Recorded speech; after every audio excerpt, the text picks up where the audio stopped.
এই লোকটা এক লাথিতে 100 টনের পাথর দূরে ফেলে দেয়। যখন লোক মুথায় তখন সবাই অবাক হয়ে যায়। ইতিহাসে আজ পর্যন্ত কেউ পাথর সরাতেও পারেনি। সবাই অবাক, এটা করলো কে?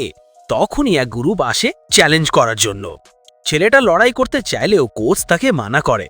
সবাই মনে করে তার ভিতরে কোনো প্রতিভা নেই, তাকে সবাই নিচে দেখায়। আসলে দুনিয়ার কেউই তার সাথে মোকাবিলা করার ক্ষমতা রাখে না। সে মার্শাল আর্ট এক্সপেক্ট হওয়ার জন্য অনেক বড় বড় যোদ্ধাদের হারিয়েছে। একদিন তার পরিবারের ওপর কেউ হামলা করে, সবাইকে মেরে ফেলে।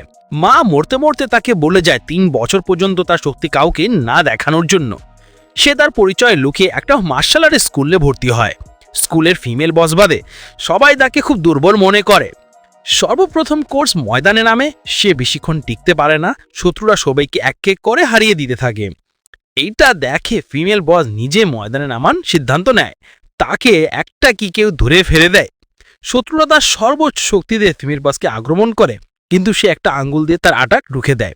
এইটা দেখে সবাই অবাক হয়ে যায়।